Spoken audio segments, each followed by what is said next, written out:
بسم الله الرحمن الرحيم وصلى الله وسلم وبارك على نبينا الكريم وعلى آله وأصحابه أجمعين أما بعد mes chers frères et sœurs. Comme promis, je vous parle dans cette vidéo par rapport à la sorcellerie de la séparation. Sihr al-Tafriq.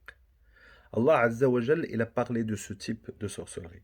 Dans plusieurs versets du Coran, Allah il parle de la sorcellerie, surtout dans les versets qui concernent la vie de Moïse alayhi salam, Moussa alayhi salam. Et surtout, en expliquant, Allah subhanahu wa ta'ala, il a expliqué comment la sorcellerie est arrivée, etc. Il a parlé d'un type de sorcellerie qui est le plus répandu. C'est la sorcellerie qui sépare entre l'homme et la femme. وَيَتَعَلَّمُونَ مِنْهُمَا. Et ils apprennent de ces anges, parce qu'ils ont appris la sorcellerie à partir des anges, Harut ou Marut, مَا يُفَرِّقُونَ بِهِ بَيْنَ الْمَرْءِ وَزَوْجِهِ. Ce qu'il va permettre de séparer entre l'homme et sa femme, entre le mari et la mariée, la femme. Donc ça c'est un exemple que Rabbi subhanahu wa ta'ala il a mentionné parce que c'est le plus répandu. Pourquoi les gens aiment séparer entre l'homme et la femme? Pourquoi les shayatines aiment séparer entre l'homme et la femme? Tout simplement parce que quand on détruit cette relation importante, on détruit la société. Donc les shayatines, ils aiment ça. Les shayatines, ils sont envoyés par leur chef, Shaitan al-Kabir, et quand ils arrivent à séparer entre l'homme et la femme, là, ils ont fait le meilleur des actions.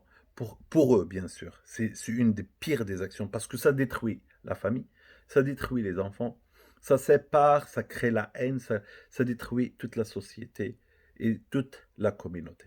Et donc, c'est pour cette raison, quand une personne déteste une personne et qui n'a pas la foi, celui qui déteste, il n'a pas la foi, il est jaloux, il n'est pas bien, donc elle va chez un sorcier, il va demander qu'il veut se venger de tel ou de tel, ou il veut séparer malheureusement tel avec tel, par haine, par méchanceté.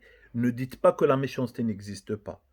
Tout le monde, il y a énormément malheureusement de monde qui sont très très très très méchants, et parmi ces gens-là, ce sont malheureusement parfois des proches à la famille, soit du côté du mari ou soit du côté de la femme, ils ont tellement une rage qu'ils ne montrent pas directement. Des fois, ça se voit et ils font malheureusement la sorcellerie. Donc la sorcellerie de séparation crée énormément de symptômes.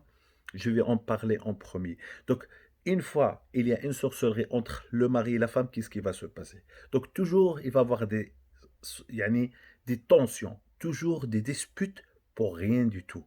Toujours, l'homme, il voit sa femme très moche, il voit que ses défauts.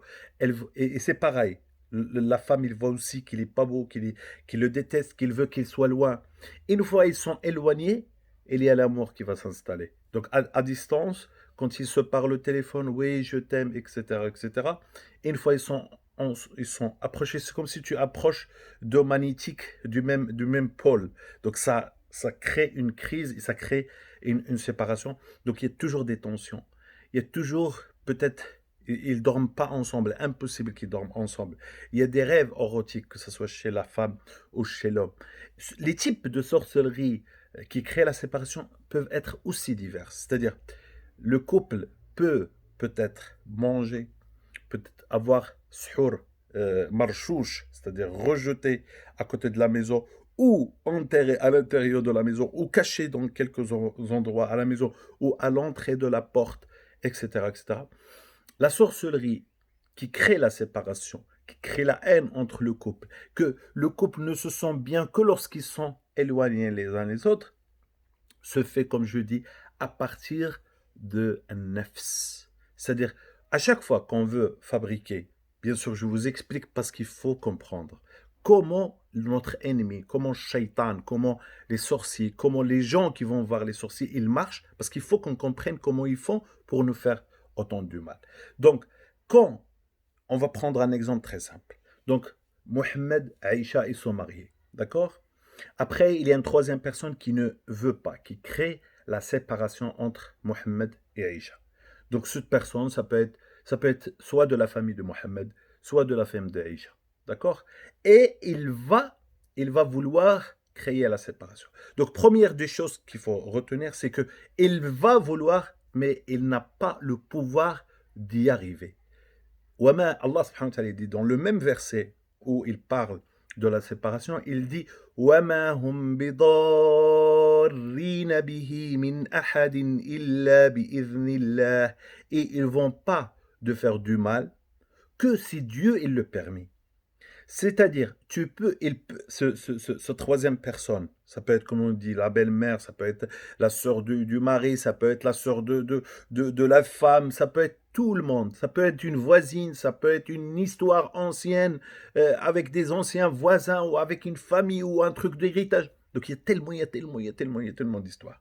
Donc cette troisième personne qui crée ou qui veut créer la séparation et qui n'a pas la foi et qui s'attache au monde invisible d'une façon malheureusement malhonnête, méchante, cette personne-là, s'il m'entend maintenant, je lui dis, repentis-toi. Parce que ce que tu fais est le pire des actions. Ce que tu fais, c'est destruction des couples. Et destruction du couple veut dire destruction des enfants, destruction de la vie. Et la sorcellerie va retourner sur toi. Donc si tu as fait quelque chose, si tu as enterré des photos, si tu as enterré des cadenas, si tu as créé la séparation, repentis-toi. Et pour se repentir, il faudrait que tu stoppes cette chose-là.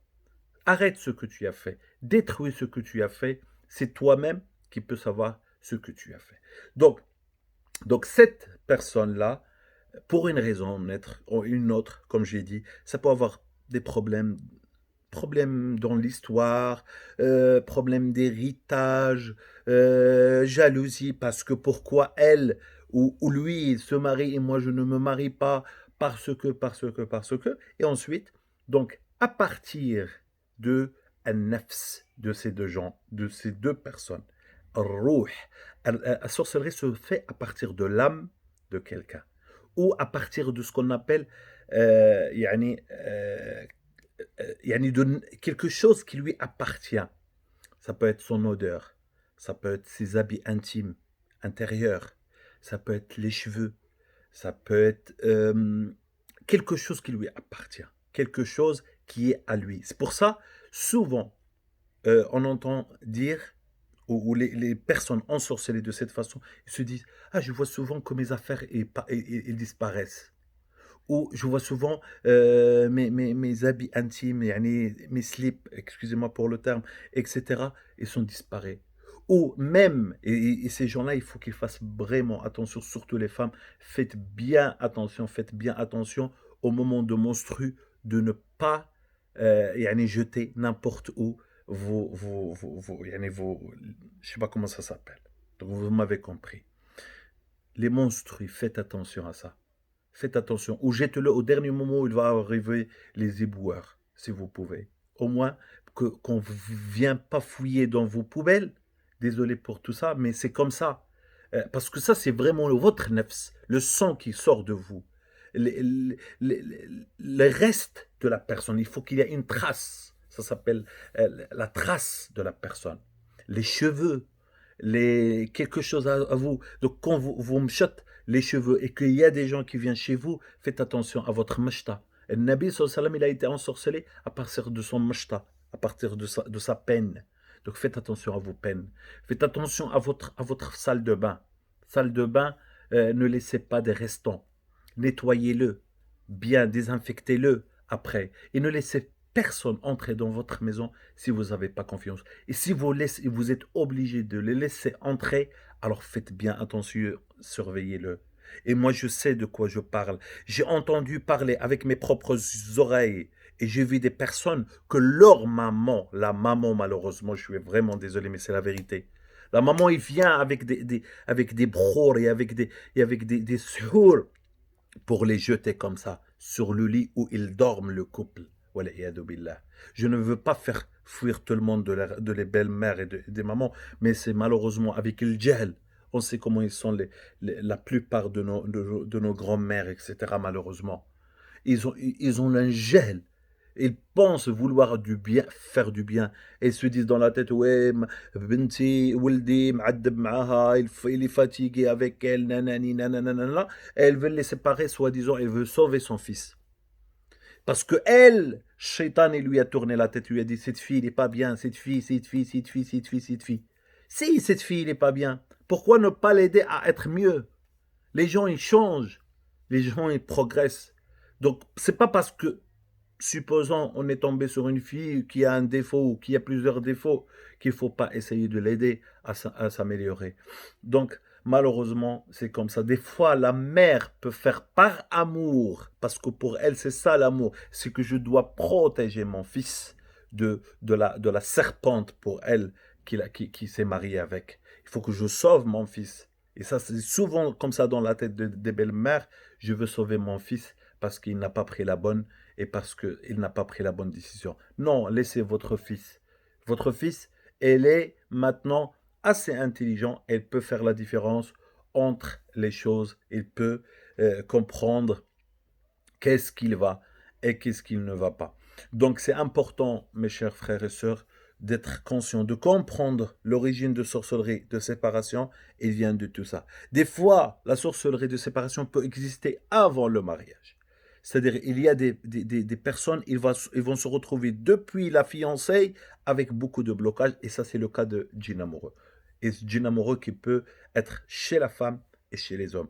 Aussi, dans les sorcelleries de séparation, il y a souvent le djinn amoureux, parce que le djinn amoureux, qu'est-ce qu'il fait? Il crée une braise entre le mari et sa femme, et va occuper la femme à aimer quelqu'un d'autre, entre parenthèses, à ne plus avoir les envies intimes, à ne plus avoir les relations intimes, et donc ce qui crée de plus en plus de distance, et malheureusement, dans beaucoup de cas, ça finit par détruire le couple. Donc, pour soigner cela, première des choses, c'est diagnostiquer cela.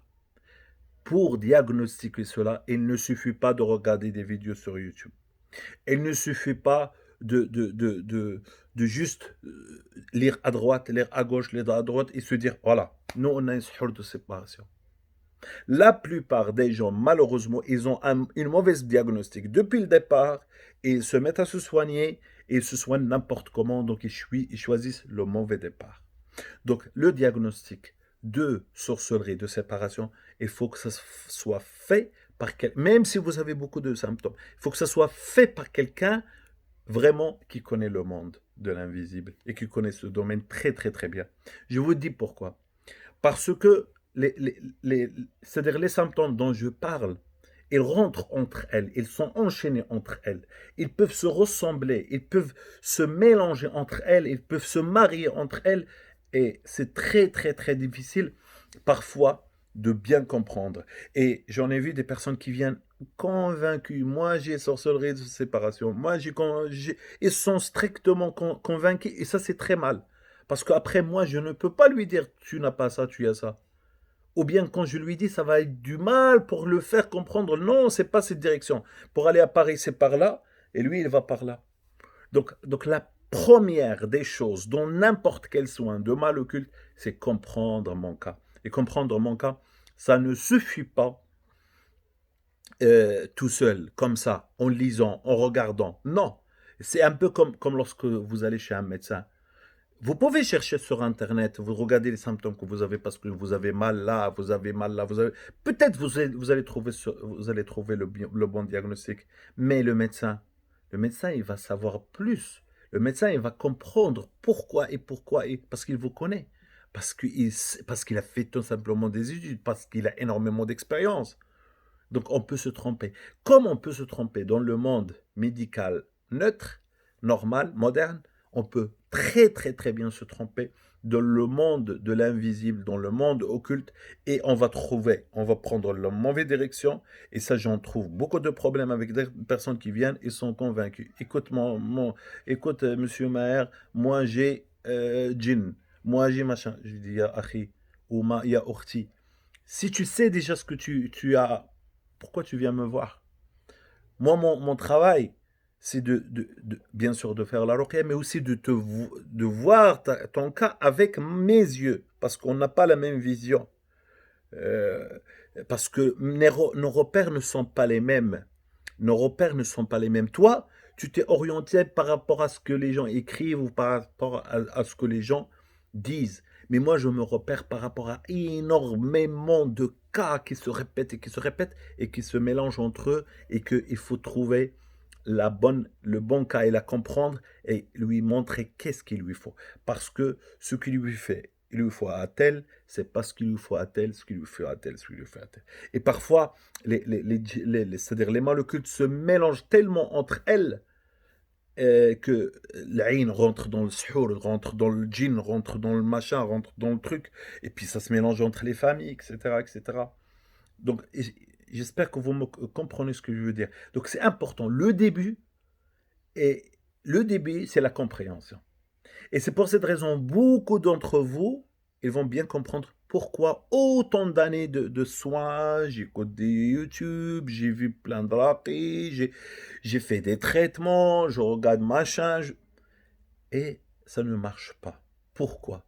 Parce que tout simplement, je le dis et je vais le dire tout dans toutes mes vidéos, alimahu man alima wa jahilahu man jahila.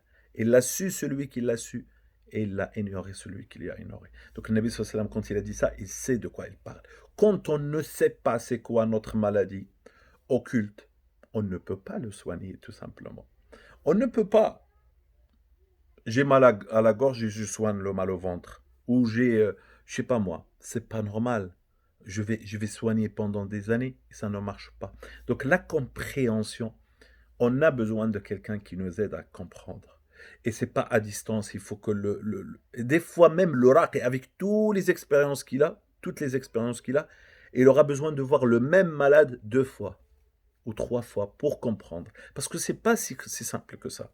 C'est un peu comme chez le médecin. Des fois, votre médecin, vous pouvez le voir une première fois, et il ne va pas comprendre, il va vous donner des analyses, et ainsi de suite. Et après, il déduit, après, il vous connaît, après, il peut savoir le bon diagnostic. C'est un peu pareil dans le monde occulte.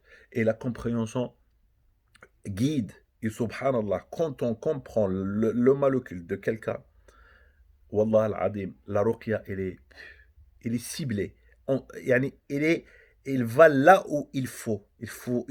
Parce que il faut que ça va là où il faut pour donner des résultats. Parce que si tu ne comprends pas, les shayatines, ils savent, ils sentent que tu ne comprends pas le cas. Et donc toi, tu es à l'est et eux, ils sont à l'ouest. Et puis ils se moquent. Et puis Mais quand tu comprends le cas, shayatines, ils ont peur de toi. Ils ont dit, mais voilà, plusieurs fois, ils disent, mais comment il fait lui? Il n'est pas voyant. Mais il comprend tout ça comment? Comment il a compris le cas et qu'on a fait la sorcellerie dans tel endroit, etc., etc. Bah, tout simplement, avec les expériences, avec les bonnes questions qu'il faut poser aux malades, avec tout ça, avec tout ça.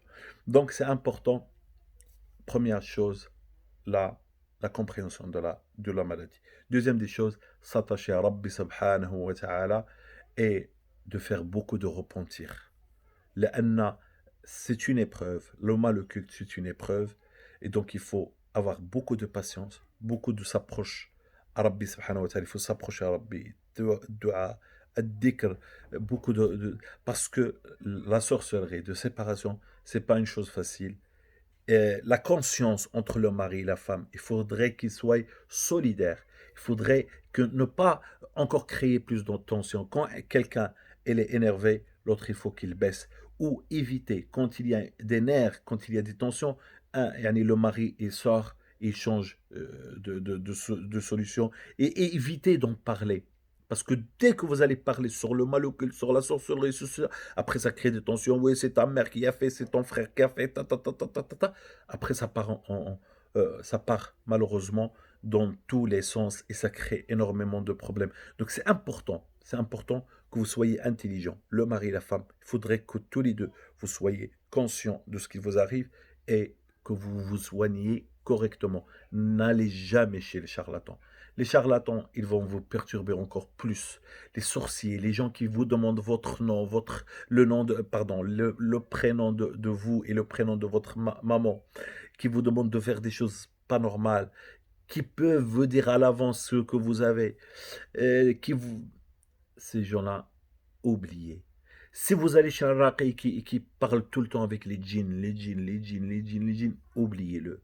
La ruqya, c'est plus la lecture du Coran et la compréhension de la maladie et les soins dans la limite de ce que Allah et Rasulullah ils ont permis, c'est-à-dire massage de l'huile, sané, cidre, le jujube, etc., etc. Donc, dans une limite pour ne pas trop rendre les choses compliquées. Et bi'idnillahi ta'ala, avec la volonté, avec la patience, avec la compréhension, avec tawakkul ala Allah azza wa jal, avec, incha'Allah, bi'idnillahi ta'ala, quelle que soit la sorcellerie, cette sorcellerie va vous transformer ce couple en un couple solidaire et solide, mais il faut patienter. Parce que si vous ne patientez pas et que vous vous séparez, qu'est-ce qu'il va arriver? Ça ne va pas s'arrêter là. Le mal occulte va encore prendre la force parce qu'il va comprendre qu'il a gagné. Et donc, il va soit vous détruire le futur mariage ou l'empêcher à l'avance qu'il arrive. Parce que ça ne va pas s'arrêter là. Même si celui qui a demandé, le demandeur de la sorcellerie, le demandeur de la sorcellerie, il a voulu juste qu'il sépare Mohammed et Isha, alors la sorcellerie ne s'arrête pas ici.